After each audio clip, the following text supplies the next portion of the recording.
2000 के नोट अब बैंकों को कह दिया गया है कि आगे से किसी को ना दें। जो नोट आपके पास 2000 के हैं वो वैलिड हैं, लेकिन 23 मई से आपको बैंकों में जाकर उस नोट को बदलना है। इसके लिए 30 सितंबर 2023 तक का वक्त दिया गया है,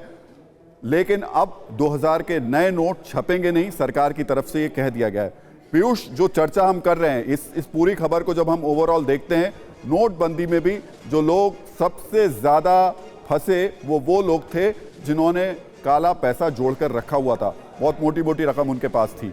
2000 के नोट में भी आपको लगता है कि वही संख्या, वही लोग ज्यादा होंगे? और अगर बहुत बड़ी तादाद में बाहर निकालते हैं नोट तो इनकम टैक्स के जो आंख है वो उनके ऊपर होगी।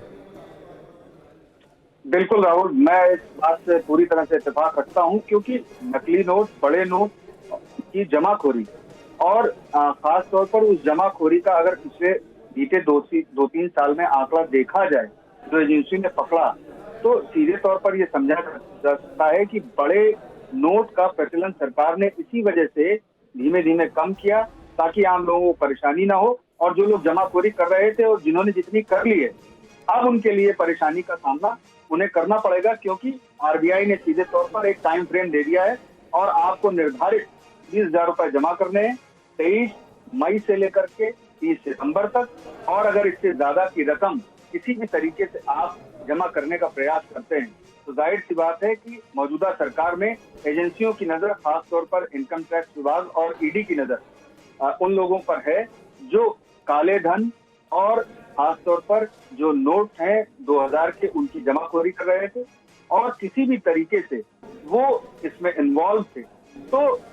ये एक एक्शन प्लान था जो पूरी तरीके से आम लोगों का ख्याल रखते हुए बनाया गया, उन लोगों के खिलाफ जो काले धन को अपने पास जमा कर रहे थे और उस धन को वो किसी न किसी तरीके से कहीं ना कहीं इन्वॉल्व करने की कोशिश करेंगे अब, और या फिर वो बैंकों में अगर किसी तरीके से जमा कराने की कोशिश करेंगे तो एजेंसी की निगाह में आएंगे, क्योंकि समय निर्धारित है। पीयूष, थोड़ा सा आम आदमी के मन में एक संशय, एक डर जरूर उत्पन्न होता है। जब नोटबंदी हुई थी उसके वक्त उसको बैंकों में जाकर के लंबी लाइनों में लगना पड़ा था और पैसे उसे एक्सचेंज करने में काफी मशक्कत करनी पड़ रही थी। ये डर, ये संशय की स्थिति क्या इस बार उसको कैसे दूर किया जाए, इसको लेकर के आरबीआई की तरफ से कोई तैयारी है? 10 लाख करोड़ रुपए की रकम बताई जा रही है, 2000 के नोट इस वक्त बाजार में हैं। क्या इतना पैसा है बैंकों के पास में कि बहुत तसल्ली बख्श तरीके से वो पैसा एक्सचेंज कर दिया जाए? मैं सबसे पहले आपको ये बताना चाहूंगा कि 8 नवंबर 2016 को जब सरकार ने ये फैसला लिया था कि 500 और 1000 के नोट लीगल टेंडर नहीं रहेंगे, और प्रधानमंत्री नरेंद्र मोदी ने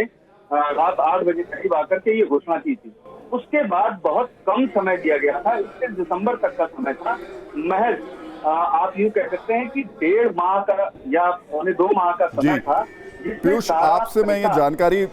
जानकारी जो दे रहे हैं लोगों से जुड़ी हुई है, लेकिन क्या है कि लोगों के पास भी चल करके बात कर लेते हैं, क्योंकि लोगों के बीच में अभी कई तरीके के सवाल घूमने शुरू हो गए होंगे, चर्चाएं शुरू हो गई होंगी और मुंबई